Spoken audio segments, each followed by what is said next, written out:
How is everyone today?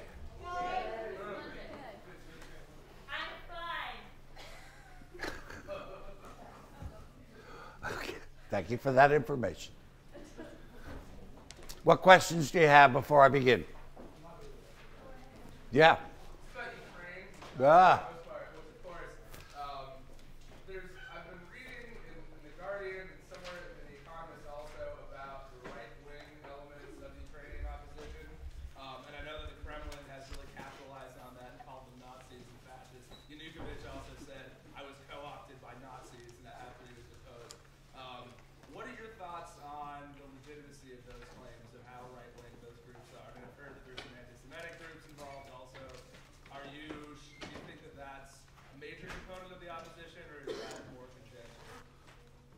Well, I think it depends on what part of Ukraine you're talking about.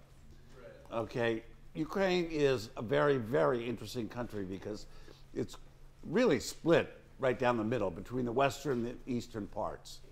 And the western parts are by and large Western oriented. They look toward the European Union, Catholic.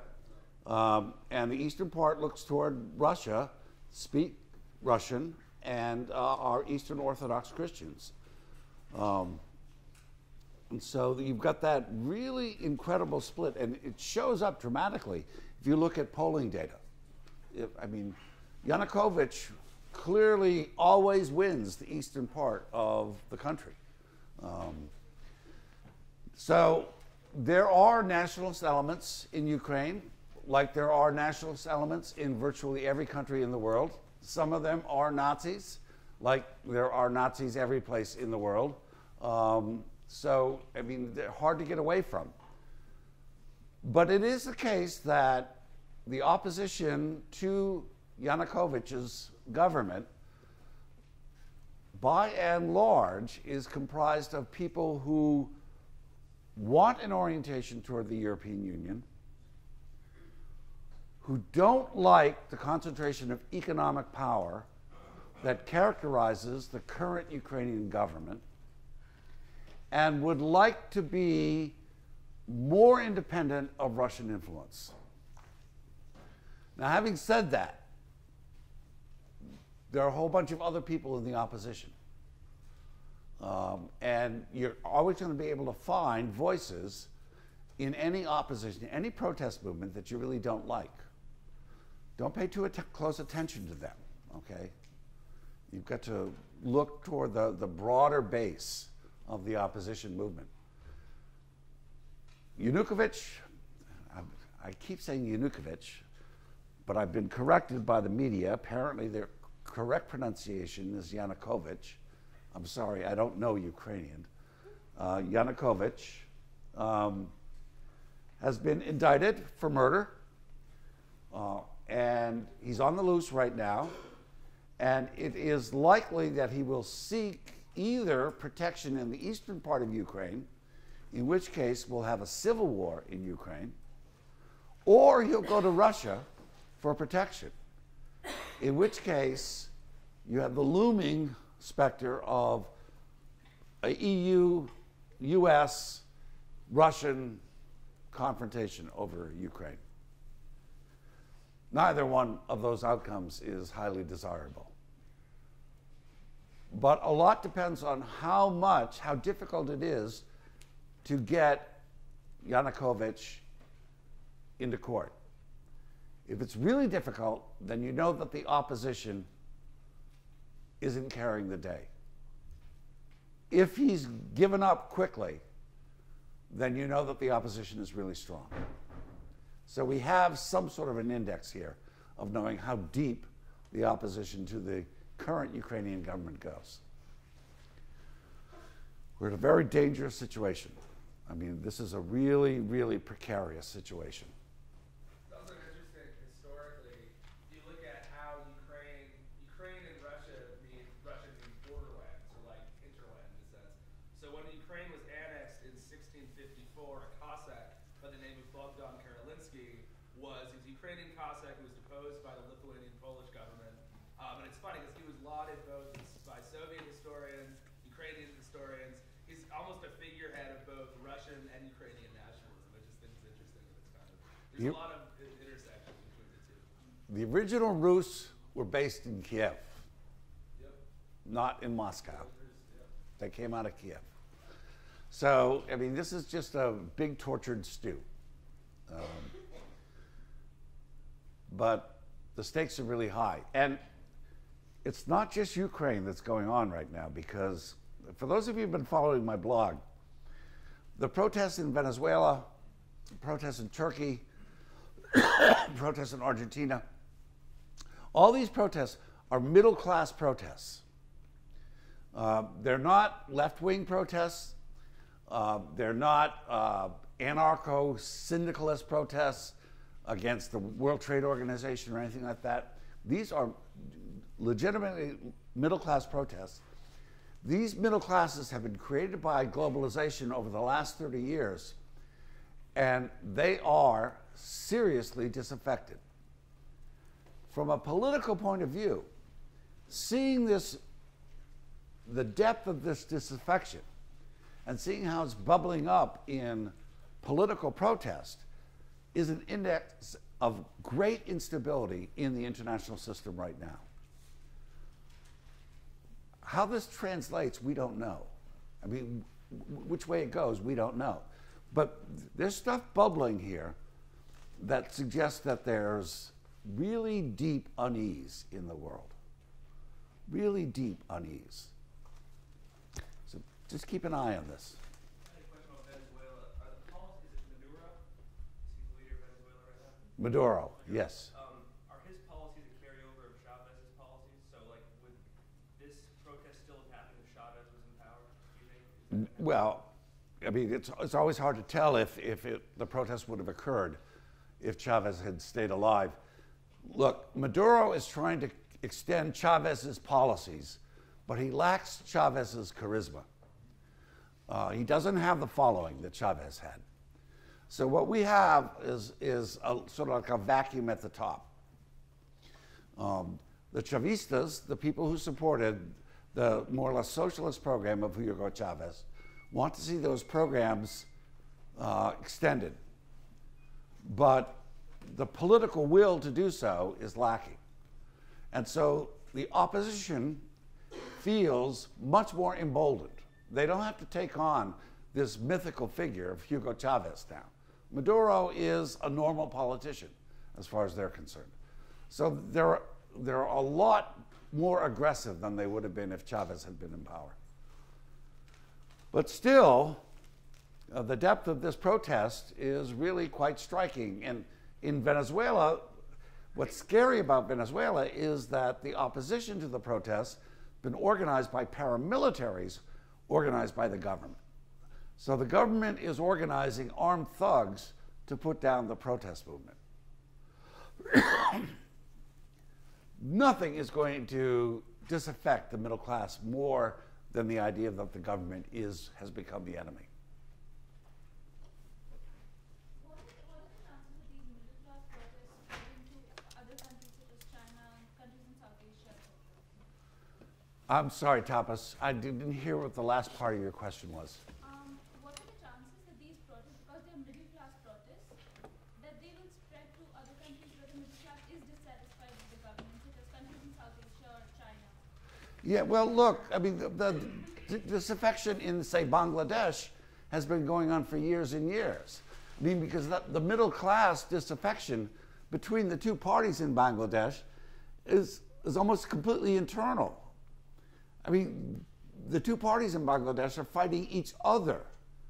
And they both represent the middle class in many respects. So a lot of countries are ahead of the game in terms of whether or not the middle class has been able to institutionalize their power. Bangladesh is way ahead of the game in that respect. In China, the middle class is trying to create some sort of power base for itself, because the elites still command a great deal of the power. But the middle class in China is being bought off by the hope of being able to participate in economic activity. If the Chinese economic growth rate declines, then the middle class will become disaffected, as they are in Venezuela and Turkey and whatever. I mean, the Chinese need to keep the economic growth machine going in order to buy off the middle class. I mean, what's interesting is the middle class in Europe and the United States have essentially given up. I mean, I don't know where they are. I mean, they've lost the game in many respects.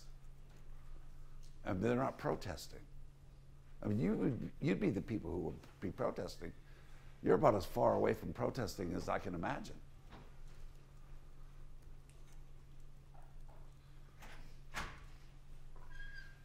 I don't know why you're not. I mean, you tend to worry about whether or not you're going to get jobs and stuff like that. But apparently you don't feel betrayed. Doesn't make any sense to me. But I'm a child of a different era. Okay? If this were 1968, I can guarantee you I know what would be going on. I read on AP Mobile this morning that Uganda's president signed a new law enacting really harsh anti-gay measures, and he decided that being gay was a facet of cultural imperialism of the West. I just wanted to know what you thought about that, and especially considering especially considering that there's been a whole rash of anti-gay laws going into effect on the African continent, and where maybe that idea is coming from. This is an interesting question for me as a student of world politics, okay? Because, I mean, I look at it from the perspective of the question of how universal human rights are. And what's amazing when you talk to an audience or a group of individuals who've been pretty much immersed in liberal ideology, as you all have, the idea that human rights are universal is pretty ubiquitous. And therefore, I mean, most students are appalled when they read about Uganda passing these laws, or in Russia passing anti-gay laws, things of this sort. The truth of the matter is that a lot of people don't regard human rights as universal. You know, and I know this comes as a real shock, but the West doesn't really represent the only point of view that exists in the world. And you've got to come to grips with this. People disagree. Look, there are some people that do not believe that men and women are equal. Okay?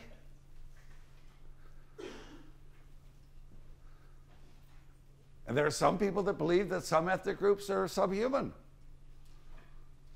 And they're willing to kill them. Okay, you just can't sit there and say, well, they should agree with me and believe that everyone is equal and you can't discriminate for any reason whatsoever. It's nice. But you're right. In some sense, it is cultural imperialism to say that's the only way the world should be.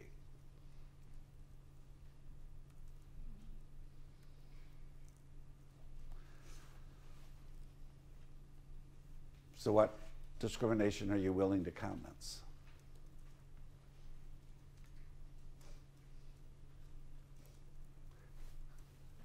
Which humans aren't fully human? I'm not making any judgment. I was just asking your opinion. You were asking my opinion. Now I'm asking yours. Okay. See, you put me on the hot seat, so now I'm putting you on the hot seat.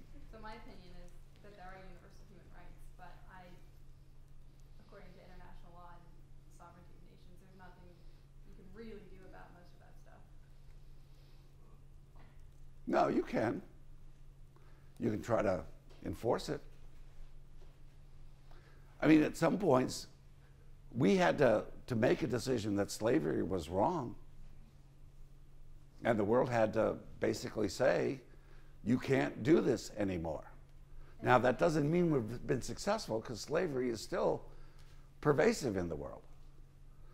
But the world does say with one voice, slavery is wrong.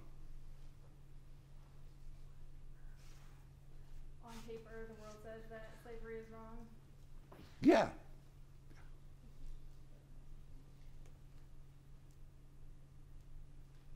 Do you want to say that some rape is fine? Nope. You don't? Nope. Why not? It's all wrong. It's all wrong. Okay. You're comfortable with that? Yeah. Okay. Anybody want to make exceptions? Tammy? I think a bigger one is issue of killing. Killing? There's some people that agree with the death penalty in here. I don't, but I'm just saying. So you believe that some people can be killed? No, I don't. You don't? No, I'm just bringing it up because. Never mind. That's an exception. You're going to have to defend yourself a lot better than that. As an exception, I'm just bringing it up as an exception. An exception. An exception to universality? So you believe that some killing is justified? Or do you want to make it universal? Some people believe that.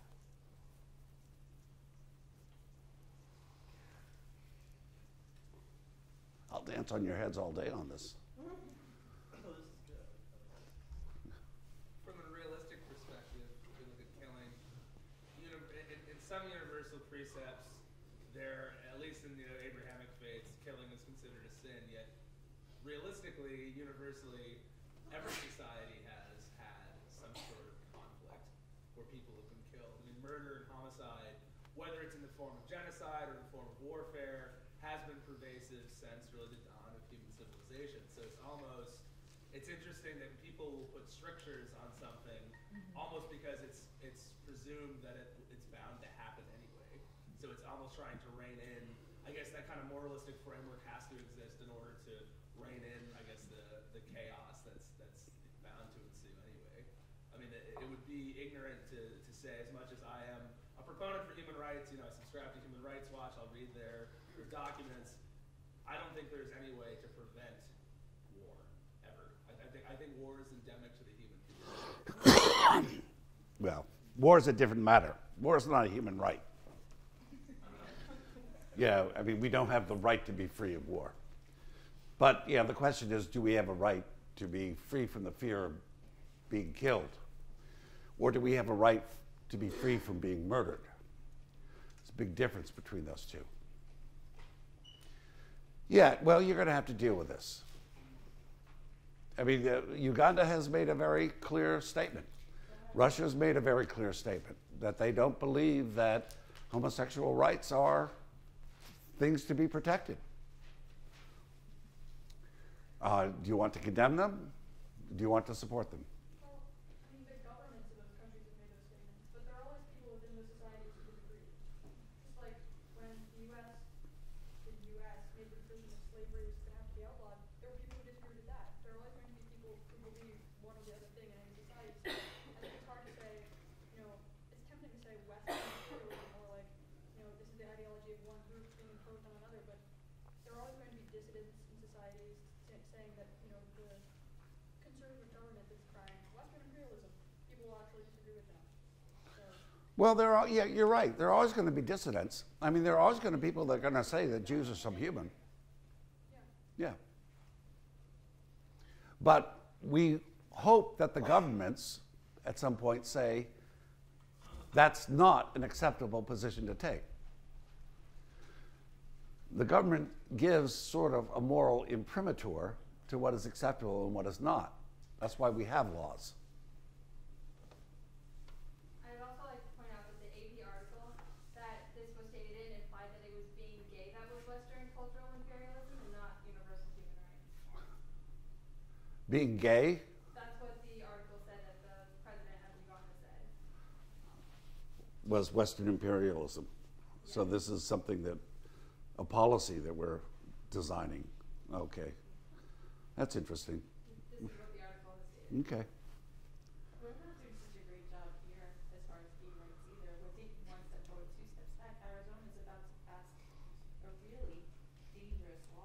the governor doesn't veto it, which is aimed at businesses not having to serve gay customers, but how far does that extend? Are we gonna undo all the civil rights work that has been done? Because that's what that was opening the door to. We're talking Woolworth's County all over again. Look, I'm going to end this discussion now because we have other stuff we have to do. But understand, when I talked about middle-class disaffection before, and the disillusionment with liberalism, the questions that are surrounding how we define human rights is an indicator of the disillusionment with liberalism. For those of you who've taken my world politics class, you know that liberalism celebrates the freedom of the individual and tries to protect the individual as much as possible. And liberalism will always say that individuals should have the liberty to do as they choose to do with their bodies, with their lives, with their economic decisions, et cetera, et cetera, et cetera. Society has always had a problem with that. Society has always said, no, individuals aren't completely free to do anything they want. And society has always said some things are impermissible. Even in the most liberal societies, we say stuff like, well, you can't shoot heroin. You know, we say there are some things that you're not free to do. Now, the question is, are the occasions on which the middle class is making real exceptions with the presumed freedoms of individuals getting larger and larger? If that is true, that means that the middle class support for liberalism is breaking down. That they don't believe that individuals should have as much freedom as they did before, and they want to reassert the right of society to protect itself against the behavior of individuals. The reason why this is important is because in this class, when we talk about how the United States leaves World War I and enters World War II, we're going to go through a stage of human history where belief in liberalism collapses. In 1914, most of the societies on the planet with power were liberal societies. Those societies had imposed their will on the rest of the world through imperialism and had reproduced their institutions in the colonies that they possessed. All those institutions were liberal institutions. And thus, you begin to get the pervasive spread of liberal institutions, and there are three that are important to us from a foreign policy point of view. Representative democracy,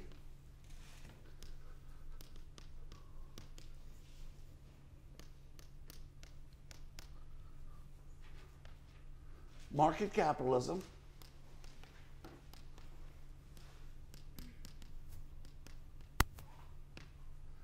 and human rights.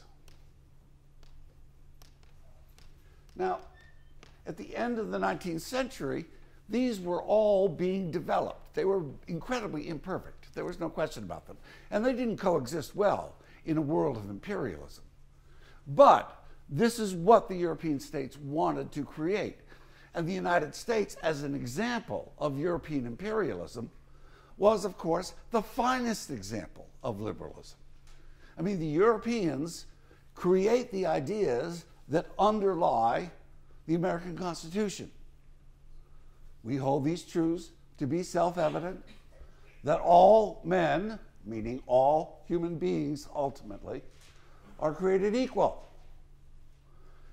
and are endowed by their Creator with certain unalienable rights. And among these are the rights to life, liberty, and the pursuit of happiness. Now, what those words mean is that those human rights exist independently of government. They are not given to individuals by government. They exist prior to the establishment of a government. And therefore, a government must respect those freedoms. That is a revolutionary.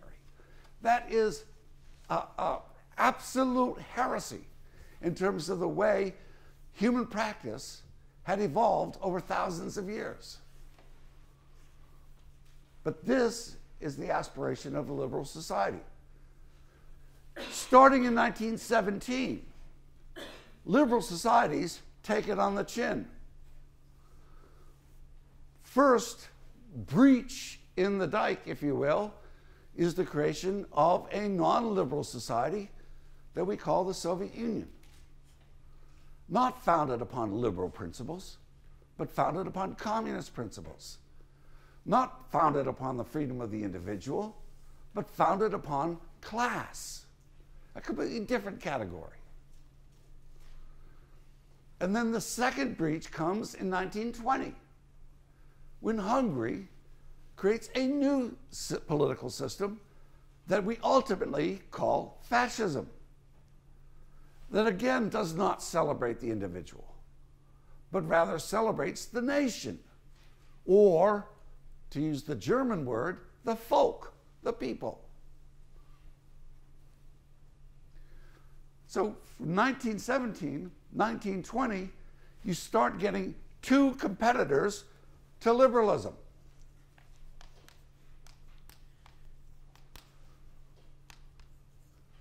You get socialism and you get fascism. The entire 20th century is the story of how liberal societies fight off fascism and communism. That's what the 20th century is all about. The 20th century starts a liberal world. Interestingly, it ends a liberal world. The fascists are defeated in 1945. The communists are defeated in 1991. When you get to 1999, there are no communist states anymore, except for North Korea and Cuba. But they don't really matter all that much because they're really weak and insignificant and they don't contribute to the world economy. There are no real fascist states anymore. Most states in the end of the 20th century at least give lip service to these things. Do you know any governments that don't hold elections? Do you know any governments that have completely controlled economies? Do you know any governments that say there are no such thing as human rights? Now, there's not complete agreement on these things. That's true. And we're also witnessing the erosion of these things right now. Thus, the middle class revolts that we're witnessing right now.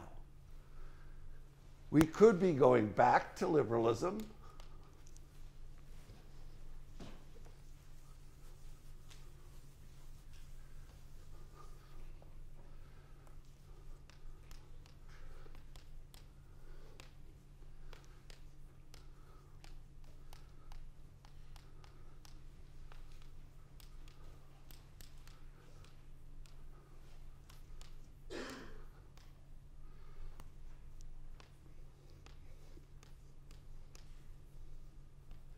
And then, after the crisis of 2007, we see the growth of anti-immigrant policies.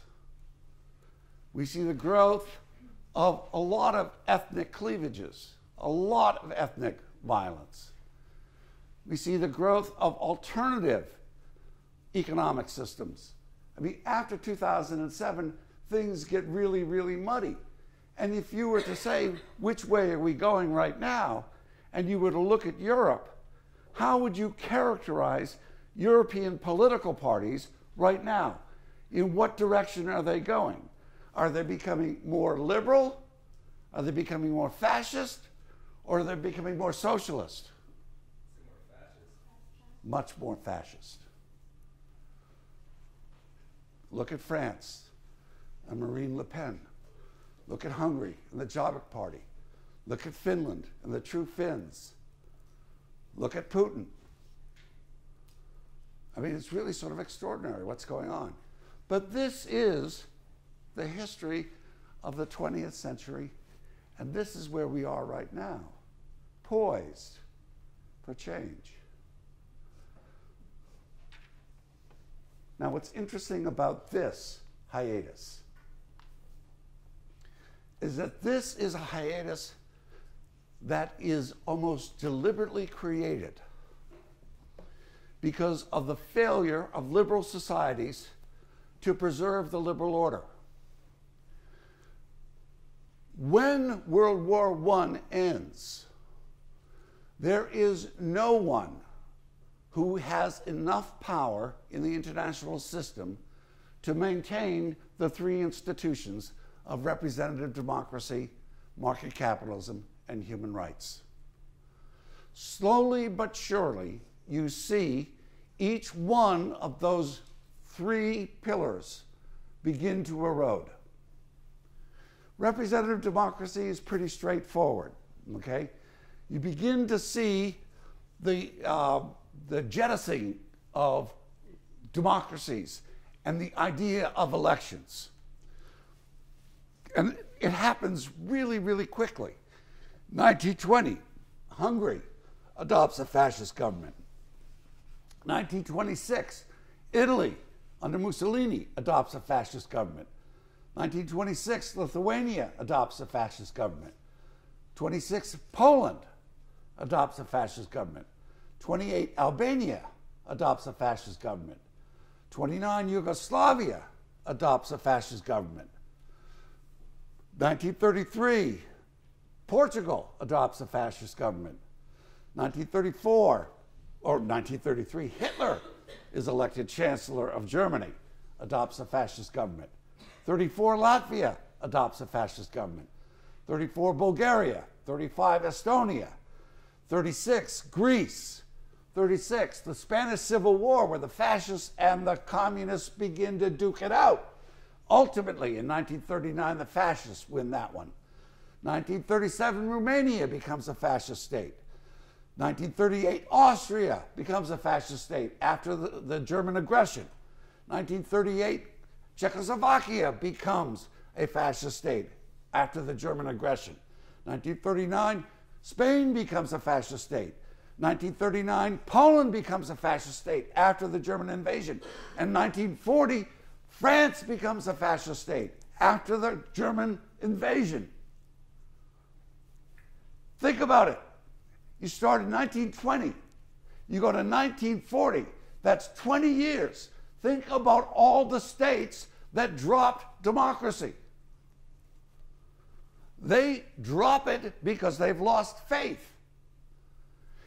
And when you get to 1940, how many states believe in representative democracy? The United States, Canada, Australia, and Great Britain. 4 states. That's all you've got left. From a universal empire at the end of the 19th century down to 4 states. And one of those, Great Britain, is hanging by a thread. In the Battle of Britain, the Germans are pounding the shit out of them. And Winston Churchill is the only person who wants to stand up. It's amazing. It's really sort of incredible. Think about the second pillar of liberalism. Market capitalism. What about the rules of market capitalism? Are they enforced? Well, some of the rules are you've got to have a sound currency. You've got to have, some sort of standard by which you can measure the value of currencies. 1923, you've got the German hyperinflation. And it's really sort of extraordinary. In the middle of 1914, a 1 pound loaf of bread cost 13 cents in Germany. 1916, it cost 19 cents. 1918, it cost 22 cents. 1919, it cost 26 cents. 1920, it cost $1.20. 1921, it cost $1.35. 1922, it cost $3.50. In January of 1923, a 1 pound loaf of bread cost $700. In May of 1923, a 1 pound loaf of bread cost $1,200. September of 23 cost $2 million. October of 1923, it cost $670 million. November of 23, a loaf of bread cost $3 billion. In mid-November of 1923, a 1 pound loaf of bread cost, in terms of German Reichsmarks, $100 billion. Now, no one was using the Reichsmark at that point. It was worthless. I mean, those are nominal figures, okay? People were using the Reichsmarks to wallpaper their houses or to burn in their furnaces. You didn't use it as a medium of exchange. I mean, you could print out a $1 trillion Reichsmark if you wanted, note, you know? But it was worthless, totally worthless. People at that point were bartering to stay alive. They were trading their shoes for bread. That's how they got things done. They weren't using the currency. But market capitalism failed the German people abysmally in terms of the hyperinflation of 23. And for that reason, the German people give up their hope in market capitalism and turn to something else as a way of salvaging their savings. But other things happen in terms of the rules of market capitalism.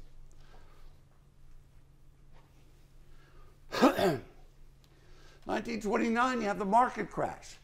Not an unusual occurrence in market capitalism. It happens all the time. We're going to have one before Christmas this year. Get ready.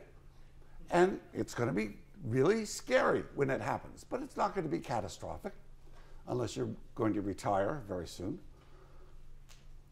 But the reaction to the market crash is really counterproductive in terms of the rules of market capitalism. Market capitalism says we want the free flow of goods and services. Land, labor, and capital should flow freely, frictionlessly.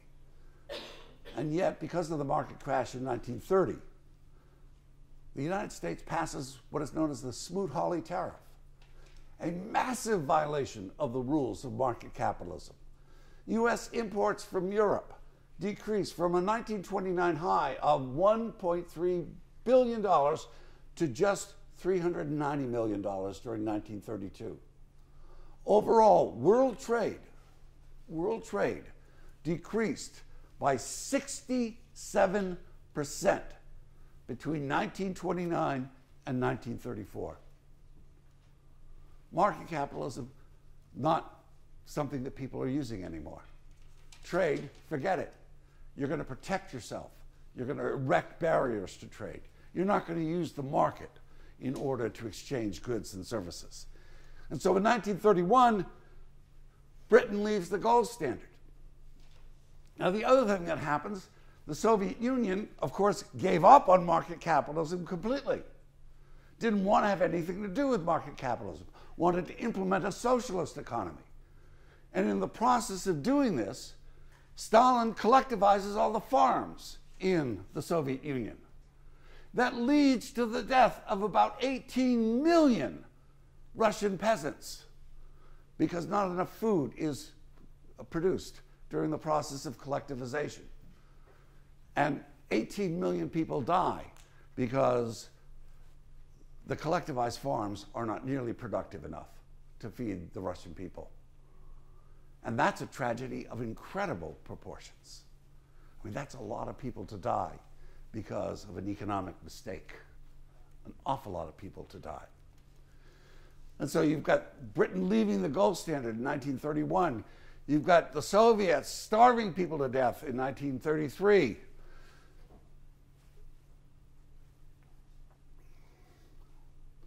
And market capitalism just sort of falls apart completely during what we call the Great Depression.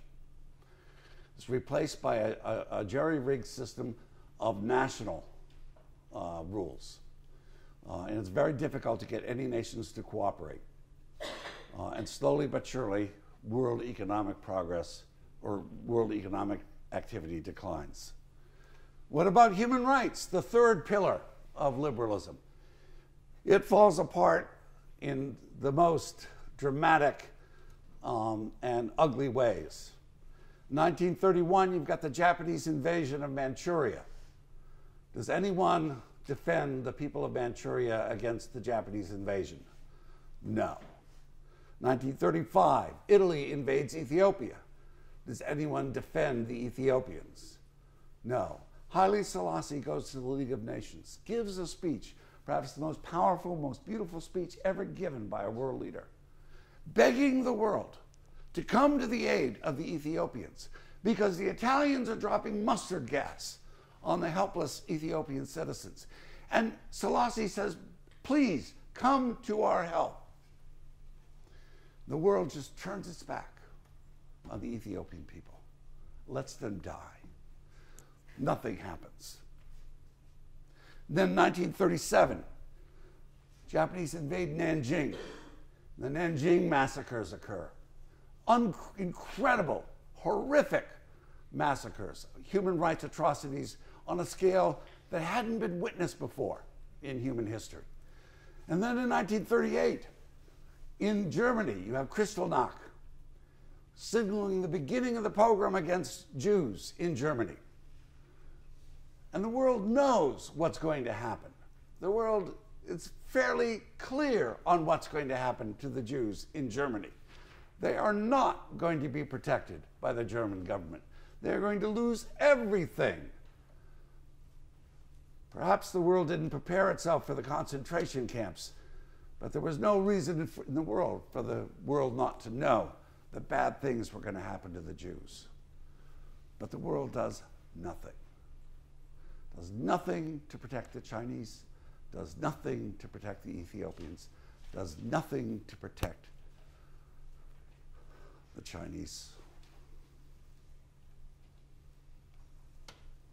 And this is all because there's no one to do it. Two new empires are being created. The German Empire is being created, and the Japanese Empire is being created. The existing empires, the French and the British empires, are fading. They're losing power. They don't have the strength anymore. And what about the American Empire? Tapas? So my question is, what is the role of the colonies in influencing the reinstatation of these three pillars of liberalism? For instance, when the UK and France were losing power over its colonies, these colonies were now influenced by principles of liberalism and acted upon those principles. So what was that? How did that play out? Well, it's interesting because the colonies learned, okay? I mean, the colonies took the principles of liberalism. I mean, Mahatma Gandhi was an excellent student of European liberalism. I mean, he's a lawyer. He's defending human rights in South Africa. He's doing it. He's defending the human rights of the Indians in India. I mean, he knows what liberalism is all about. Throughout the colonies, people have listened carefully to what the European imperialists said. And horror, they learned their lessons well. And they start speaking the words back to their imperialist oppressors. And they're saying, you've been saying this all along. Now we want our freedom. You've brought in the institutions of government. You've brought in the institutions of private property. You've brought in the institutions of education. You've done all this stuff. And you've educated us in Western ways. And now we want our freedom. Of course, the British and the French didn't want to listen to it. The Americans sort of wanted to listen to it, but they didn't really care all that much because the Americans really didn't want to have anything to do with the rest of the world. But you had people like Du Bois, you had the Pan-African Congress, you had an incredible amount of activity within the colonies of people saying, we are ready to become full-fledged liberal societies. And after World War II, they do. Now, the Americans could have done something, but they do nothing. And they pay a heavy price for it. Because of American inactivity, because of the fact that the Americans stuck their head in the sand. And you all read the speech by Henry Cabot Lodge. What'd you think of that speech? Great speech, huh? Talk about American exceptionalism. I mean, this was what carried the day, okay? Americans believed this stuff. They believed that the United States was pure and shouldn't get its hands dirty by dealing with the rest of the world. And they thought that by ignoring the rest of the world, they could remain pure. What a fraud. Some people understood what was going on, though. There's a very, very, very, very, very, very, very good book that's just been published last year, by an author by the name of Lynn Olson.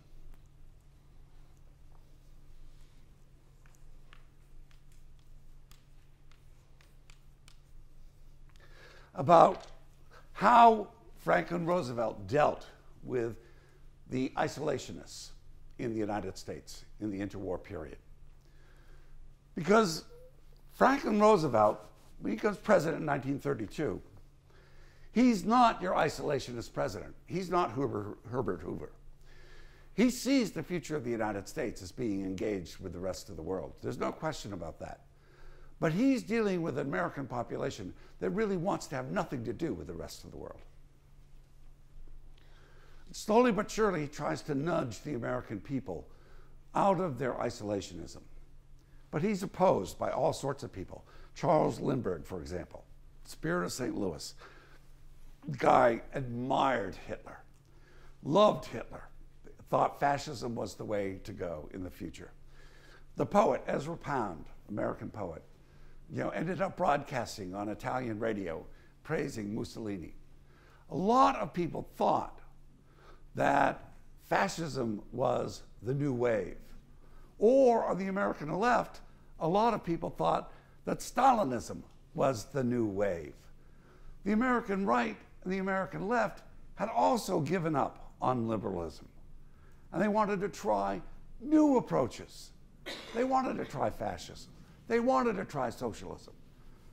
Not Roosevelt, committed liberal, wanted to preserve the institutions of liberalism.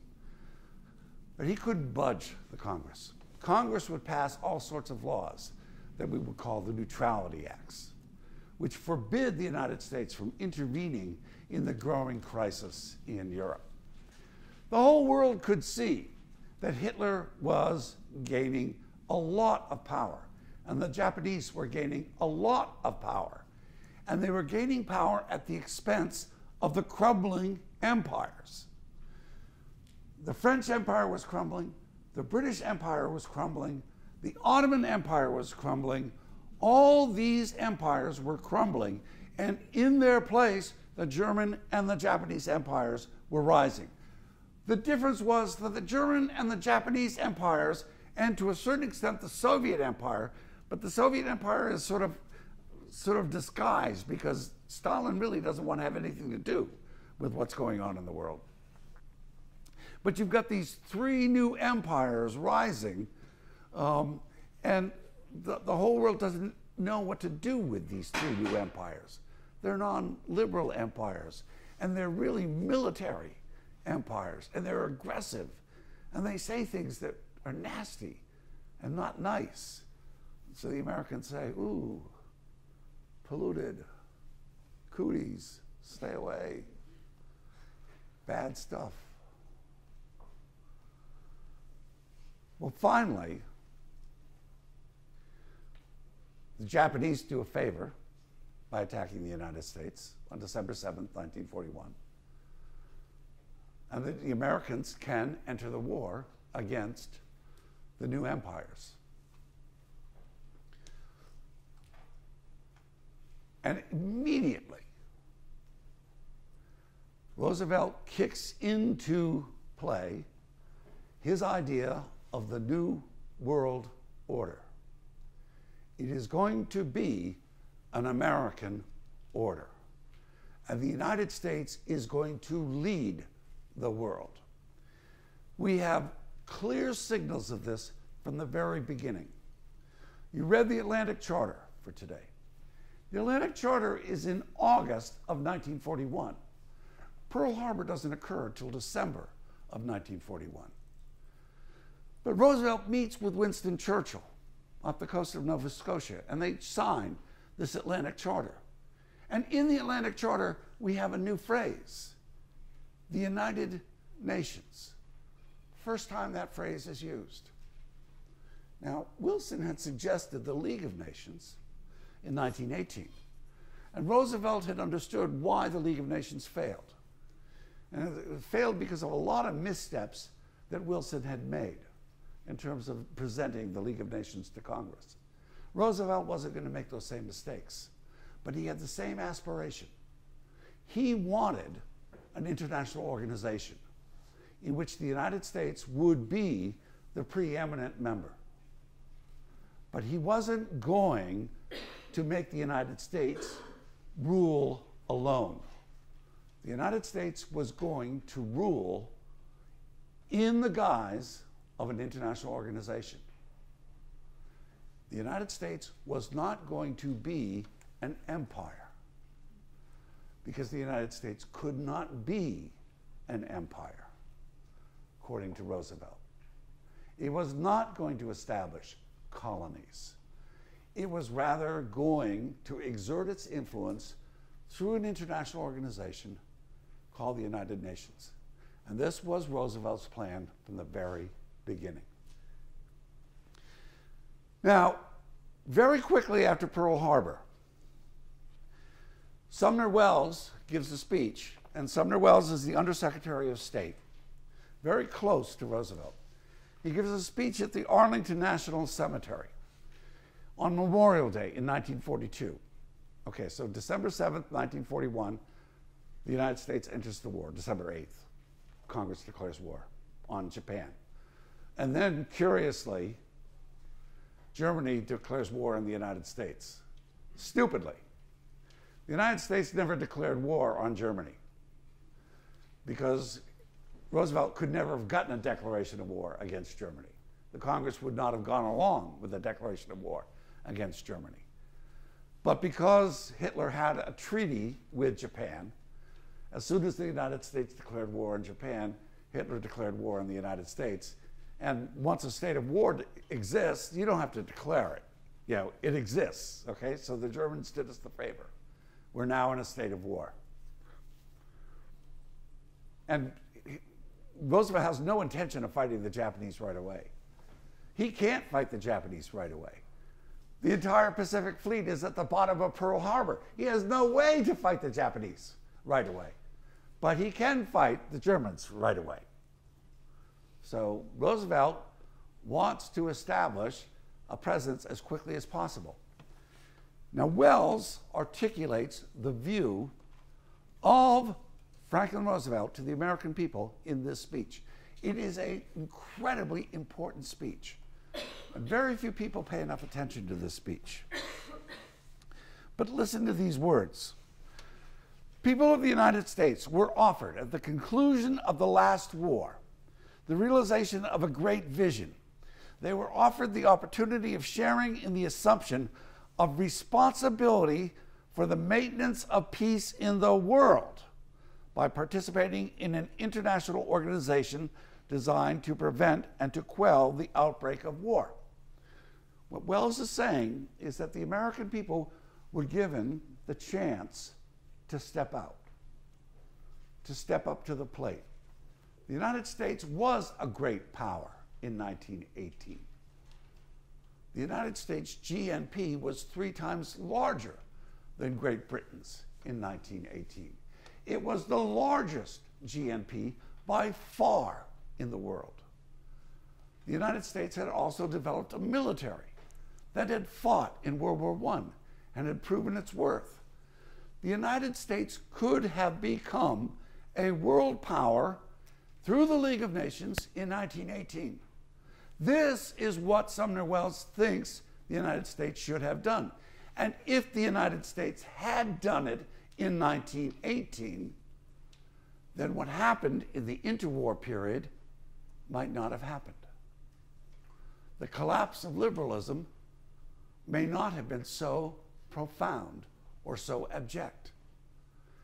It would have meant that the United States would have had to support liberal institutions, that when Germany invaded the Rhineland in 1935, the United States would have had to have said to Germany, no, get out. But then maybe Germany wouldn't have risen so powerfully. Or if the United States had said to the Japanese, when the Japanese took over Manchukuo, you can't do this, get out, this is Chinese territory.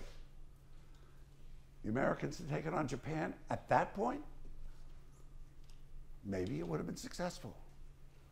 In other words, you can think about an alternative history in which a dominant United States could have averted the collapse of liberalism and the rise of socialism and fascism. This is the vision that Welles had. So, kind of, from today's perspective, a lot of people are always complaining about how the U.S. is the world policeman. It would have been even more so the world policeman back then if it had gone through with this, though. That's right. It would have been the world's policeman, but it becomes the world's policeman in 1945. Right. I mean, at some point it was going to happen because Britain and France were not going to rise again.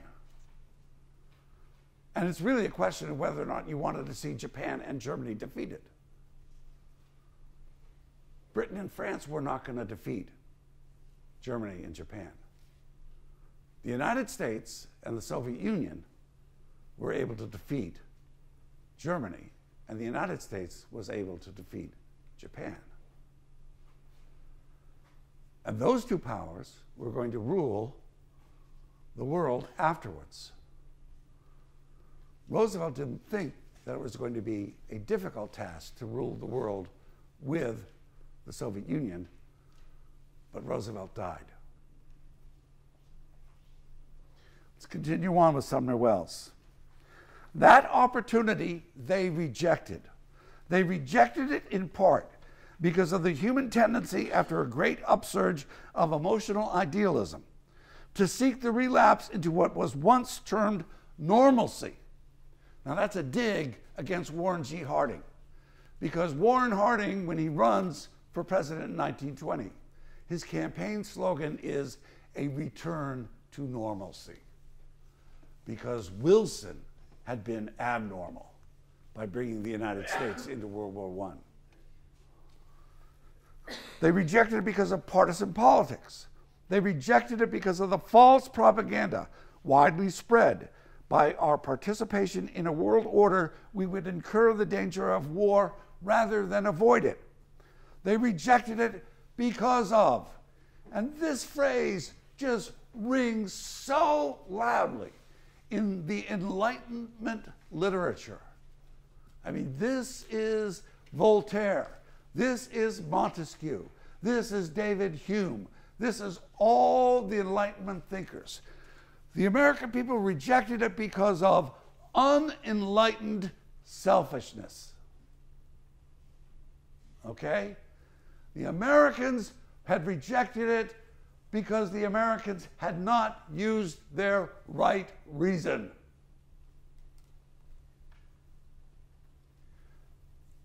But the United States was not going to make the same mistake. The United States was going to become a world leader.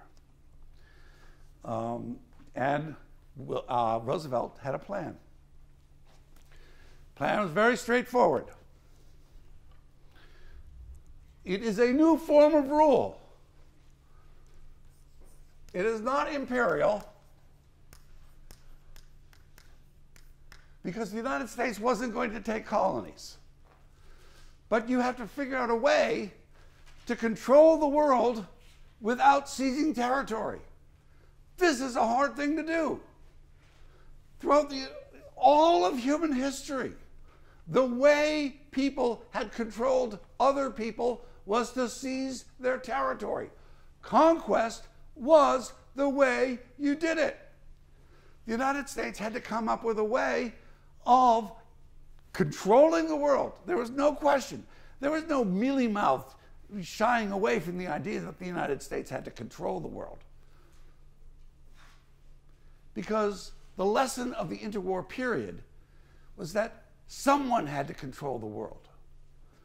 The world is not self-regulating. If someone is not controlling the world, it will fall apart in disarray. And so the question is not whether we lead it. The question is, who is going to lead it? And if you want to establish a liberal world order, you want a liberal state to rule it. You had a choice in 1945. I mean, the Germans weren't going to do it, and the Japanese weren't going to do it. The fascists were out of the game. Completely out of the game. Completely washed up. Not only had they been soundly defeated, but their own actions in the terms of the Holocaust and Nanjing and all the other horrors, the fascists had completely debilitated their authority, their moral authority in the world. No one was going to pay attention to a fascist after that. But the communists were still around. And so you could have had one of two worlds, a liberal world order or a socialist world order. And Roosevelt was going to make sure it was a liberal world order, not a socialist world order. But he wasn't going to make it an imperial order. So you have to figure out how to rule indirectly. Or, if you will, obliquely. Roosevelt's solution was very straightforward. You've got three institutions that you want to defend: democracy. All right? You created a United Nations to defend democracy. United Nations is set up as a democratic, representative, governing institution. It has a General Assembly, very close to a House of Representatives. It has a Security Council, very close to a Senate. It has an International Court of Justice, very close to a Supreme Court. It has a UN Secretary General, very close to a president.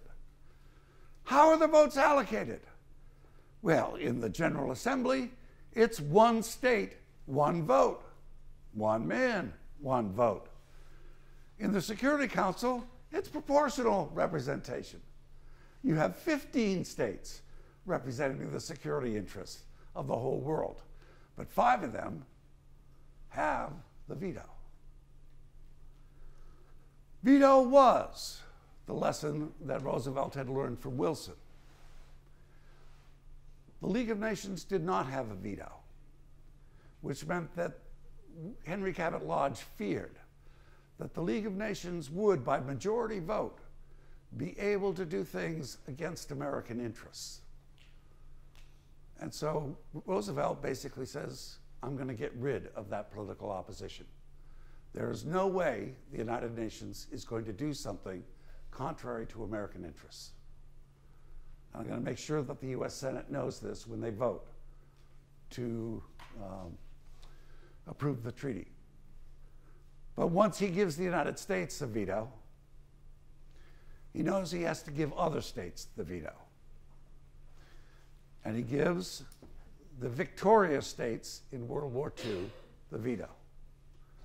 Britain, France, China, and Russia, the United States.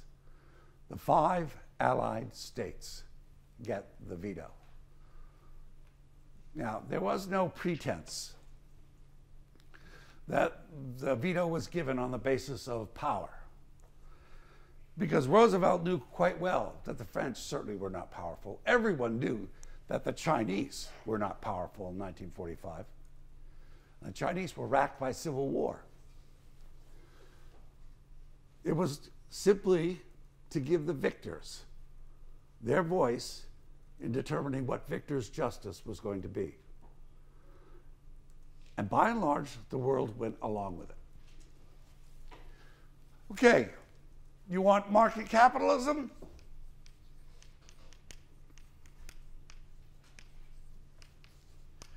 You create the Bretton Woods institutions.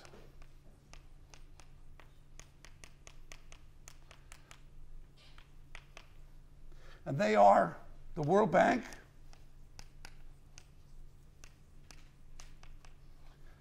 the IMF, and what we now call the World Trade Organization. Although the World Trade Organization has a tortured history. Doesn't start out as the WTO. We're learning about this development econ right now. At the Bretton Woods conference, there was a consensus that was formed called the Washington Consensus, which was how to develop nations as market capitalists, basically. The Washington Consensus actually is a phrase that comes in much later on. Okay? That doesn't come into play until the 1992 crisis. Okay. But the Washington Consensus does underlie the Bretton Woods institutions. The Bretton Woods institutions are pure and simple capitalist institutions. Do not ask them to do something other than market capitalism. They're not designed to do that. The Soviets were, of course, invited to join these organizations. The Soviets refused because the Soviets said these are capitalist institutions. And Roosevelt said, "You're right. See you later." That was that. No attempt whatsoever to disguise the fact that these were designed to defend capitalism. Wasn't the Bretton Woods agreement a failure though? Define failure. The whole concept of pegging the dollar to gold and having that currency didn't work out eventually. You know, I think if you look at the period from 1945 to 1970, where you have the peg, I mean, the peg ends on August 15th, 1971. The period from 1945 to 1971 was perhaps the most explosive growth in human history. I would not characterize that as a failure. Then why is it no longer used? Oh, well, I mean, subsequently, I think the Bretton Woods institutions have shown their age. There's no question about that. But at the time, they were singularly successful. No, I mean, there's never been a period of economic growth to top what happened between 1945 and 1971. Never. It's just astonishing what happens in that period. And then, if you want human rights, you have to wait.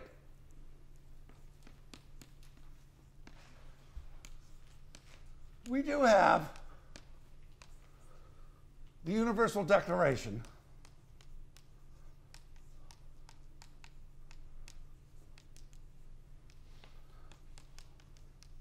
of Human Rights, which is signed in 1948.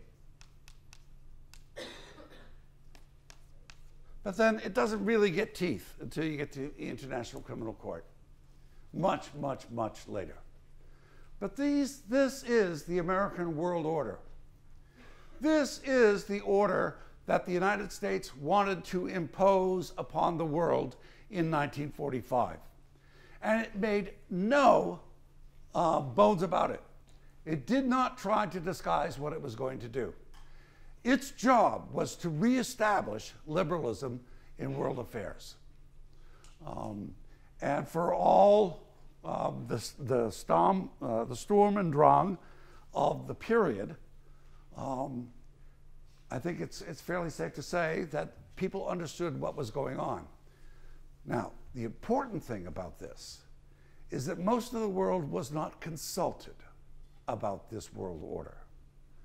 When this world order is created, and it's actually created, I mean, the United Nations and the Bretton Woods institutions are created before the war is even over.